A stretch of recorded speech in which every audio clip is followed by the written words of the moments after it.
Um, Everybody, welcome back. Daily Double Pod. Checking out some big races this weekend, Churchill Downs, their closing weekend.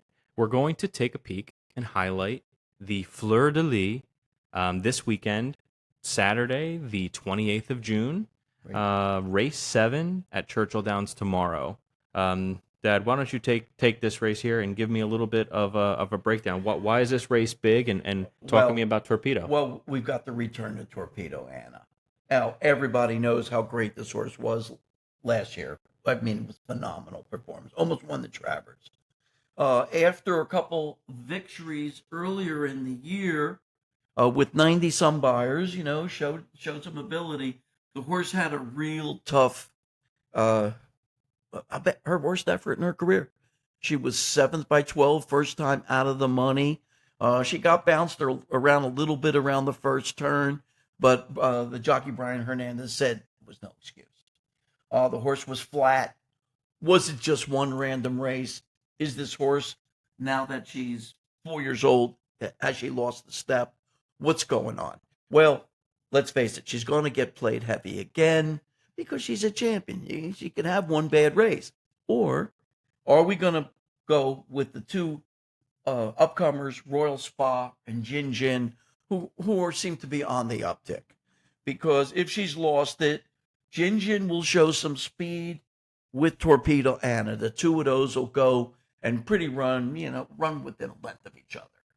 And Royal Spa recently won a grade 3 at Churchill Downs with Flavian Pratt on her, with a real 96 buyer, and it could be an upcoming horse. And if those two fight each other off, this could be the closer. I think this is a pretty cut and dry race. I might have to use all three of them. I'm more prone to the 1 and the 3. I think Jin Jin will get in trouble working against Thorpedo Anna. So I just may use the 1 and the 3.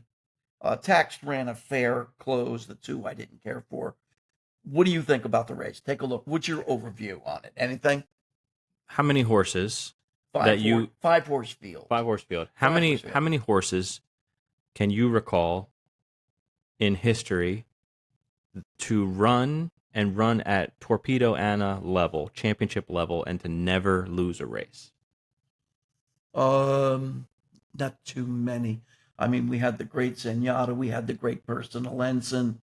We've had a handful of horses, but they were kind of like real big, giant fillies, like Winning Colors. Horses that were real big. I mean, she's pretty big, but she's got a great balance and whatnot. She's done everything right. If you take away that last race, I mean, the horse would be 1-20. Definitely. So, But what do you do with that last race? What can you do? you know what I do with the last race? Honestly, I put a line through it. Yeah. It was just a bad day. Like you said, she'd never really even fallen below a 90 buyer. For whatever reason, it wasn't her day. I think that it is, I don't like to use the word fluke, but it feels a little bit flukish, especially because I believe Sunday morning, Saturday night, whatever you want to say, the headlines will be big and they will be bold, and it's Thorpedo Anna returns. I just think she crushes this field tomorrow. Yeah, she probably should. And I think they sent her to Dr. Bramblage after that bad effort, thinking, like, did she get hurt? What happened? He said nothing. There were no injuries. There was no soft tissue injuries. There was no problems. And so, do some horses throw in bad ones, of course. I mean, we just watched the Oklahoma City Thunder win the NBA championship, and I watched them in the playoffs lose a game by 40 points. Exactly. So it's like, to think that these horses have to be perfect all the time. You know what? It's a valuable point. But at the same time, she will be not only overbet. If you're playing a pick 5 or a pick 6, the 1 and the 3 have improved a lot. Now, look at the numbers. The 1 goes from a 90 to a 91 to a 96. The 4 goes from a 96 to a 94. She won at Keeneland by 4 lengths at 37-1. I mean, and then she came back and ran a game race last time out. These horses have improved. I mean, you can't live on your past laurels all the time, but At that point in time, that's one of the reasons why in my pick six, I'm going to take a few horses. Will you take a few horses if she comes out and she looks incredible? Are No. you taking them no matter what? No. I'll look at the post parade. I'll look at the Yeah. because let's face it. I mean, Your point is valid. I mean, this horse. I mean, the record speaks for itself. I mean, she's 4 for 4 at this distance, 4 tries, 4 wins. At Churchill Downs, she's run 4 times, 2 wins, 1 second. I just don't see a world where this horse doesn't just show up again tomorrow, stalking the pace. I think there's even a world where they send a horse to the lead. I think they will, but I think they'll go with Jin Jin as well. Yeah, that's fair. I think that's the fair. two of them will go. You know, Jose Ortiz, he's gonna go. He Jin Jin is gonna go. These two horses go, and it's a small field. Does the one continue to improve? The one just won at 2 turns for the first time in her career at 1.16 miles. Does she continue to get better?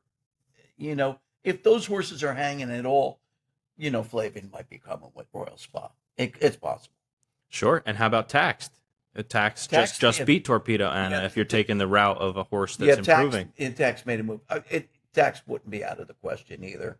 I just there was something about Royal Spa, you know, that just first time 2 turns, she wins at 13-1 with a nice number. You know, a daughter of who of violence. I like that. First time, and she's a 5-year-old mare. First time she went 2 turns, which is a little peculiar. You think she would have gone 2 turns a few more times? Yeah, I mean, it shows you how much they believed in her as a sprinter. But it's interesting. That might be a negative. Yeah. I don't know. Or it might have been a misread by the trainer. Hey, how about that horse last week? Beat us, the son of a gun. We lost in the big race last weekend. What was our horse's? Porno, French name. Yeah. You played that horse. It was one. I didn't know he was going to go up 2-5. I know. But somebody was scratched in the race. I forgot who it was, but there was a horse scratched in the race, a good horse. So your horse went off 2-5. Mm-hmm. Your horse had been running the lowest buyer 72, the highest buyer 92. All her career. A horse who'd never been 2 turns, who was a local Thistle Downs horse, whose highest buyer ever was a 72, ran her down. It's just crazy. It was just crazy. It was like, you can't explain those kind of things. Sometimes they happen at weird tracks, and sometimes strange things happen to surfaces or whatnot. But it was the horse's first time going 2 turns. It was a daughter of Mucho Macho Man who could go 2 turns. Who knows? Maybe Jason DaCosta, the trainer, just thought he had a good sprinter. And all of a sudden he puts her in this $250,000 race and she wins. You explain it to me. I know. You really can't. You can't explain it. And that's the beauty of horse racing. It's like sometimes when you're watching football during the season, you'll see like a lower class team upset a really good team, and you don't always know why, but it happens. And here we go back to Thorpedo Anna. It's like, I hate to say it, but any given Sunday, I really believe that. There are just days where you don't bring your best stuff. Yeah, it is. That's sports. You made a great point with OKC getting clobbered by 40 or whatnot. It's like, how do these things happen? Especially like, think about it. If a team is on and is hitting threes, there's nothing you can do.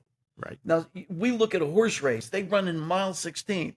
You think that they should all be finishing without. This is after a mile and a 16. A horse beats another by 5 lengths. We think it's a great margin. It's 1 second. Yeah, right. 1 second. So ultimately, if this horse is feeling good, this horse doesn't feel good, it could change. It could change in no time. We count on the trainers. We count on these people to have their horses ready. They don't want to start horses who aren't feeling well. Right. They're not going to do it. Yeah, we count on a little bit of that, like competitive integrity. You know what I mean? Like, you wouldn't put the horse in a compromising position. And then as the horse player, the better, it's like you have to trust that the horse is prepped and primed to run its quality good race. That's why I feel very strongly that Thorpedo Anna would not come back like this in a spot like this in the Fleur de Lis unless the horse was showing signs of Yeah. she's back. Yeah, and Kenny McPeak said this week, he said all signs are go. Or go. There's no like, oh, I'm not sure what I got. There's none of that going on. So it should be she's still going to go off 1 to 5. Yeah, and look at it, man. She just ran in on May 2nd. I didn't even realize it was that recent. And- And you know what I mean? What are we talking now? We're like 7 weeks after that. Yeah, You know, so and she's it works. You Yeah. know, who knows? Anything's possible. Yeah, I'm excited. So, okay, so again, we have a small field here of 5 horses.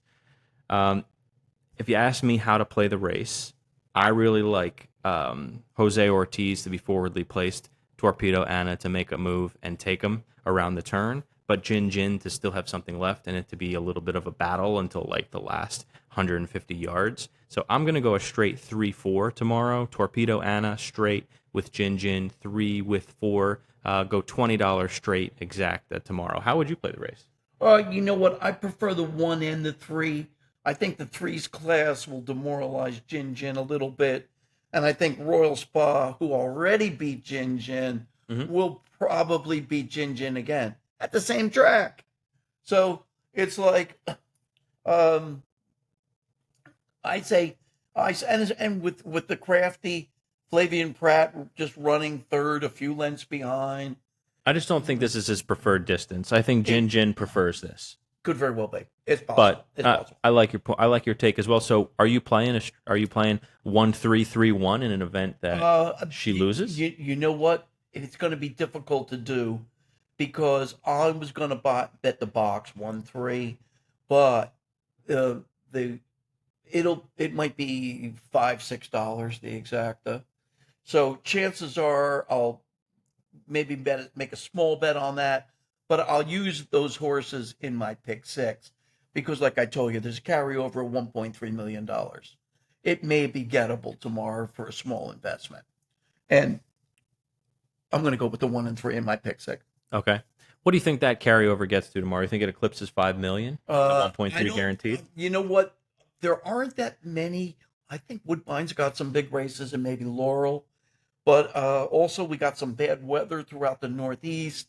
I think there's going to be some people focusing in on this stuff tomorrow. Yeah. So there might be more money in this pool than we think. True. If it's 1.3, I say they put at least another 3 million. You might be right. I'd say 4 to 5 million maybe. Yeah. And then if nobody hits it, which I don't think anybody will hit it because I think it's going to be formful, nobody will hit it. Sunday's the mandatory payout. That's the day that I would want to play it because then you might get 10 million. Right. And just for the non-avid horse player, and you say, well, wait a minute, how could the carryover continue? This specific bet, a 20-cent pick 6 is only hit if one person collects the ticket. Right. So they'll pay out the entire pool if one person has the ticket like to themselves, essentially like a winning lottery ticket. If not, they still pay out based on a percentage scale, and then the next day they carry over the pool into the next day. So it's a fun wager because you're always sort of holding on to hope that you are that one ticket. It's a good puzzle. Yeah, it is. And you get a lot of bang for your buck. Right. I've hit a few of them, and I didn't invest a lot. Right. Because each horse is 20 cents. Yeah. Exactly. Which is nice. You get lots of combinations. Right. You get a lot of combinations here. And now, let's face it, I would tell you, today it paid $110,000. Yeah. But there were 3 or 4 upsets today. The horse is paying $28. I'm surprised somebody maybe didn't hit the whole thing today. And for the horse players looking at a big pool with big stakes, so if there is not just one sole winner tomorrow, Saturday, the entire pool will get paid out no matter what because Sunday is Churchill's closing day. Right. So it will not pay to just one person on Sunday. They'll split it amongst everyone that hits it. So that's why we think, given such an incentive with that pot, this could go up into the $10 million range in the pot to be divvied out on Sunday, which it could be worth playing Sunday. It definitely. It definitely. I think tomorrow's formful. I mean, there'd have to be some major when you get horses of this quality, you get an upset here and there right. Sometimes, but this will be a little more formful. This should be formful. Yeah, this should be relatively formful, I believe. So that's the Fleur de Lis. If you want, check out our next video where we will highlight our Churchill Downs pick 5 for Saturday. But you heard it here first. I'm going Thorpedo Anna, Gin in a straight exacta. Dad, what are you feeling? 1-3, 3-1. But like I said, I'm more focused on these two horses being the front of my pick 6. There's not enough return on this. And I mean, Thorpedo Anna over my one horse. I mean, the exact, like I said, could be $5.40. It could be. Happen, you know, it could what be I mean? peanuts. Yeah, it could be peanuts. You know, so I ain't betting too much on it. You know, but I'm interested in the race. You know. Well, listen, you heard it here first. Fleur de Lis, Saturday, Sunday morning. When you check back in, you'll see the headline: Thorpedo Anna is back. See you there. Right on.